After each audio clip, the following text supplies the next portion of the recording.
time you walk into the room, got me feeling crazy, shot my heart boom boom.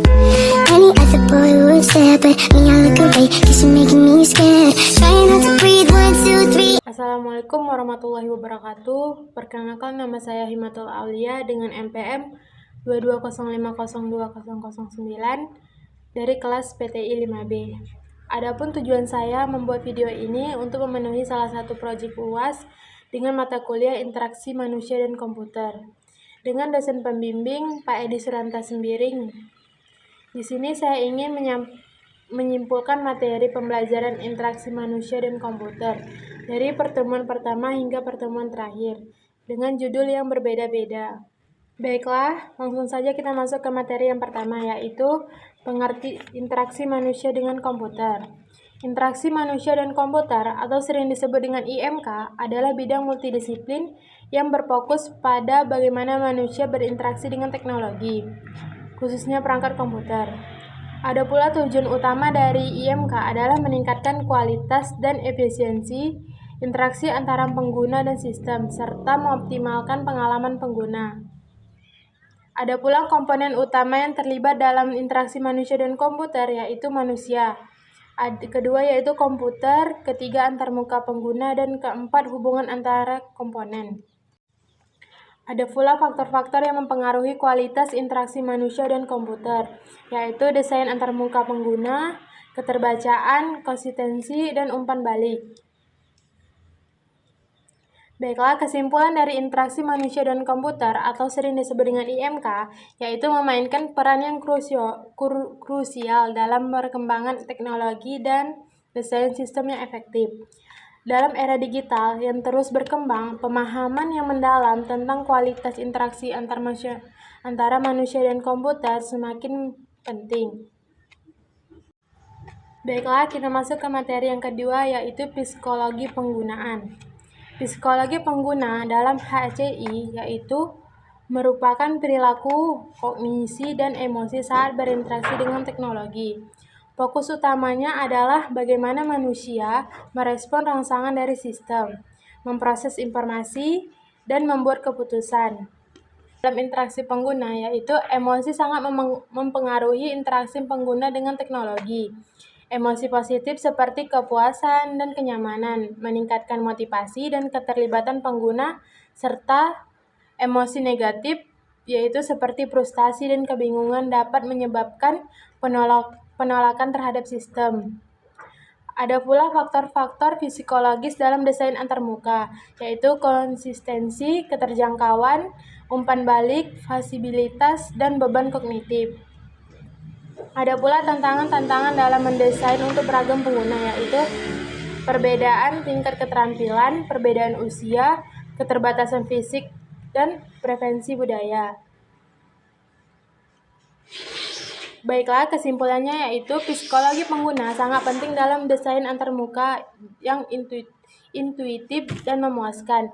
Desain harus memperhatikan faktor-faktor psikologis seperti beban kognitif, kepercayaan, dan respon emosional untuk menciptakan pengalaman pengguna yang optimal.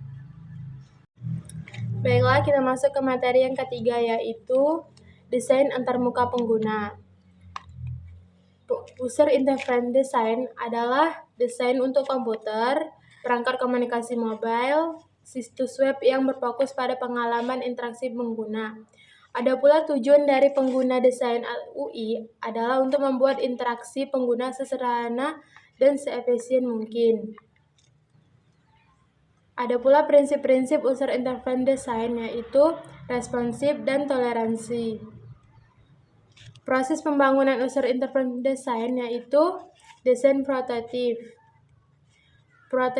Prototyping yaitu merupakan salah satu metode pengembangan sistem aplikasi yang banyak digunakan untuk memperkenalkan user interface tanpa akhir kepada publik. Evaluasi user interface design yaitu learnability, adaptability.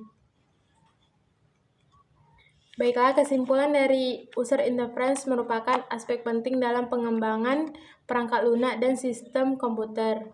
Desain UI yang baik mampu meningkatkan pengalaman pengguna, membuat interaksi menjadi lebih efisien, dan mendukung kesuksesan produk teknologi.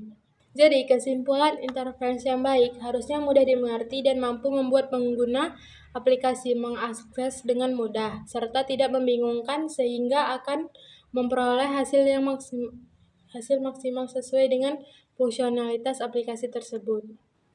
Baiklah, kita lanjut ke materi yang kelima, yaitu evaluasi dan usability testing. Evaluasi adalah proses penilaian terhadap produk, sistem, atau layanan untuk memastikan apakah produk tersebut sesuai dengan kebutuhan dan harapan pengguna serta standar yang telah ditetapkan.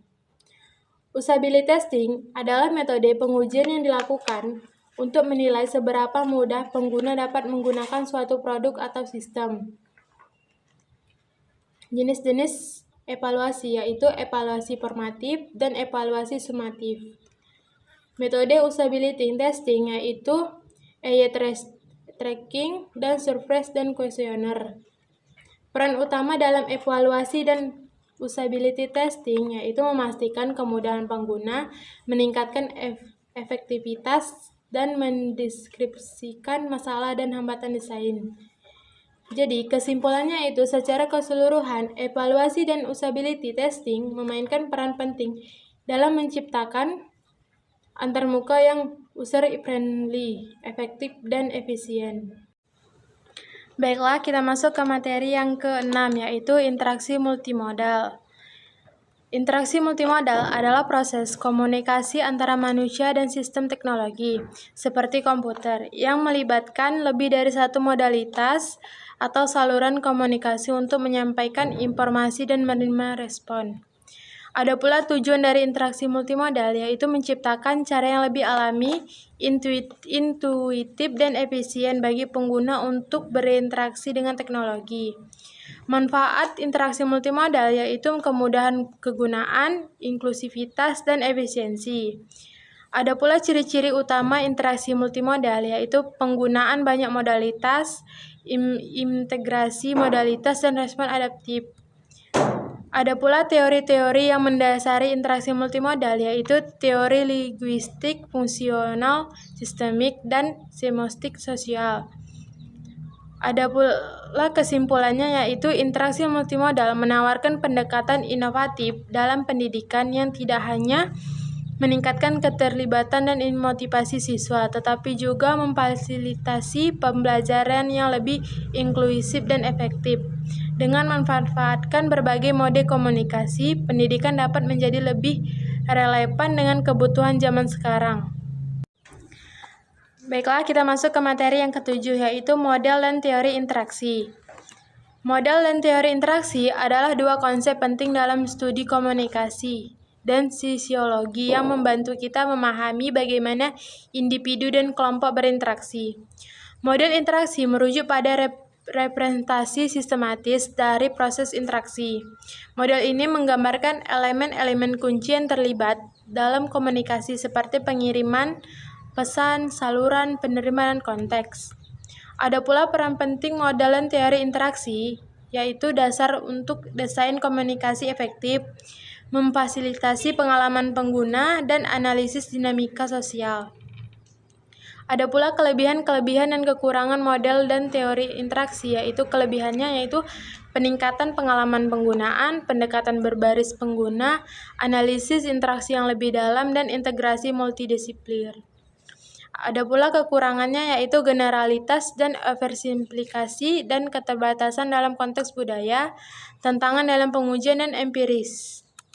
Ada pula contoh penerapan model dan teori interaksi, yaitu penerapan model GOMS dalam desain antarmuka dan penerapan teori aktivitas dalam sistem pembelajaran. Aplikasi model dan teori interaksi yaitu aplikasi desain antarmuka pengguna atau disebut dengan UI dengan model GOMS dan aplikasi teori aktivitas dalam sistem pembelajaran online. Jadi, kesimpulan dari model dan teori interaksi memainkan peran penting dalam desain dan pengembangan sistem interaksi komputer. Dengan memahami berbagai model seperti GOMS, teori aktivitas, dan model kognitif, desainer dapat menciptakan antarmuka yang lebih intuitif dan responsif terhadap kebutuhan pengguna. Baiklah, kita masuk ke materi yang ke-8 yaitu teknologi interaksi terbaru. Pengertian interaksi komputer dan manusia yaitu Human atau Computer Interaction atau HCI atau interaksi komputer dan manusia merujuk pada bidang studi yang memfokuskan pada desain, evaluasi, dan implementasi antarmuka pengguna serta sistem yang memungkinkan komunikasi antara manusia dan komputer. Ada pula teknologi interaksi baru dalam komputer dan manusia, yaitu interaksi suara, antarmuka pengguna, realitas virtual, dan antarmuka otak atau komputer. Ada pula dampak teknologi interaksi baru, yaitu dampaknya pada pengalaman penggunaan, dampak sosial dan budaya, dampak ekonomi dan industri. Tantangan dan kendala dalam pengembangan teknologi interaksi baru yaitu masalah keamanan dan privasi, keterbatasan teknologi, penerimaan adopsi teknologi, dan masalah etis dan sosial. Jadi, kesimpulan dari teknologi interaksi baru dalam bidang interaksi komputer dan manusia atau HCI telah membawa perubahan yang signifikan dalam cara kita berinteraksi dengan perangkat digital. Beberapa inovasi utama seperti pengenalan suara, antarmuka berbasis gerakan, dan realitas virtual. Baiklah, kita masuk ke materi yang ke-9 yaitu dengan desain interaksi untuk mobile. Desain interaksi untuk mobile adalah proses perancangan dan pengembangan cara penggunaan berinteraksi dengan aplikasi atau perangkat mobile. Fokusnya adalah menciptakan pengalaman pengguna intuitif, efisien, dan menyenangkan pada layar kecil dengan keterbatasan tertentu. Ada pula komponen utama desain interaksi untuk mobile yaitu navigasi, feedback dan respon sistem feedback, gestur dan tipografi dan antarmuka visual. Ada pula prinsip-prinsip dengan desain grafis untuk mobile yaitu kesederhanaan, konsistensi, fokus pada pengguna, kecepatan, dan desain adaptif. Ada pula tantangan dalam desain interaksi untuk mobile yaitu keterbatasan ukuran layar, fragmentasi perangkat, keterbatasan jaringan, interaksi berbasis sentuhan. Ada pula kelebihan desain interaksi mobile yaitu pengalaman pengguna yang lebih profesional, interaksi yang lebih cepat dan responsif. Sedangkan pengaruh pada desain interaksi untuk mobile yaitu pengaruh terhadap pengalaman penggunaan, pengaruh terhadap tingkat retensi pengguna, dan pengaruh terhadap preferensi merek.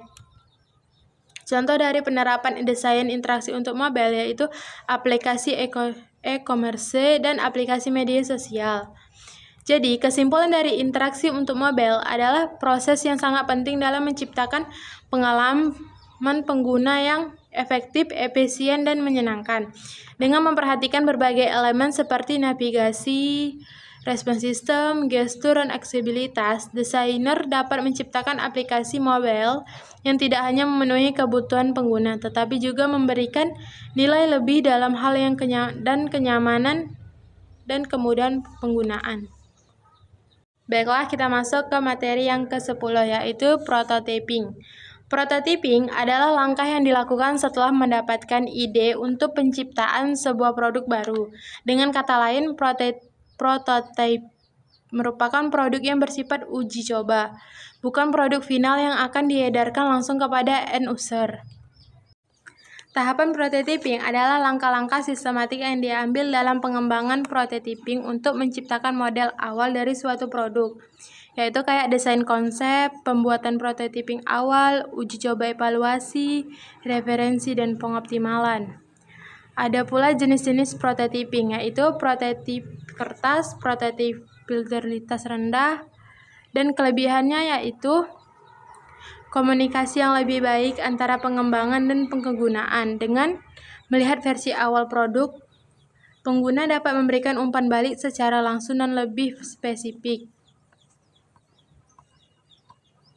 Kekurangannya yaitu prototipe memerlukan waktu dan biaya tambahan yang mungkin tidak tersedia dalam proyek dengan anggaran dan waktu yang ketat.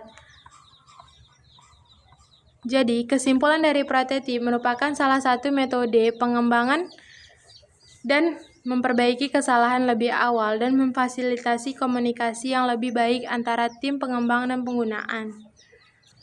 Baiklah, kita masuk ke materi yang terakhir yaitu interaksi sosial dan kolaborasi. Pengertian interaksi sosial adalah suatu proses di mana individu atau kelompok saling berhubungan dan mempengaruhi satu sama lain. Dalam interaksi sosial terdapat pertukaran informasi, ide, serta perasaan yang terjadi baik secara verbal maupun nonverbal. Pengertian kolaborasi adalah bentuk kerjasama yang melibatkan dua pihak atau lebih yang memiliki tujuan bersama. Ada pula hubungan antara interaksi sosial dan kolaborasi. Proses komunikasi yang efektif, membangun hubungan yang saling percaya, pemecahan masalah bersama, pembelajaran sosial. Ada pula faktor-faktor yang mempengaruhi interaksi sosial dan kolaborasi, yaitu kepercayaan, komunikasi yang efektif, kepemimpinan. Ada pula tantangan yang dihadapi dalam mewujudkan interaksi sosial dan kolaborasi yang efektif, yaitu kayak perbedaan budaya dan nilai, komunikasi yang buruk, ketidakpercayaan, konflik pribadi, ketidakseimbangan, keterbatasan sumber daya, dan hambatan teknologi dan akses. Pentingnya interaksi sosial dan kolaborasi dalam kehidupan sosial, yaitu interaksi sosial dan kolaborasi memiliki peran yang sangat penting dalam berbagai aspek kehidupan. Dalam dunia pendidikan, interaksi sosial yang positif di kelas mendukung proses pembelajaran yang lebih efektif. Sementara, kolaborasi antara siswa dan guru dapat mempercepat pencapaian tujuan pendidikan. Jadi, kesimpulan dari interaksi sosial dan kolaborasi merupakan elemen fundamental dalam kehidupan sosial yang produktif dan harmonis. Interaksi sosial mengacu pada proses komunikasi dan hubungan antara individu atau kelompok yang membentuk struktur dan dinamika dalam masyarakat. Sementara itu, kolaborasi adalah bentuk kerjasama yang melibatkan berbagai pihak dengan tujuan bersama untuk mencapai hasil yang lebih baik.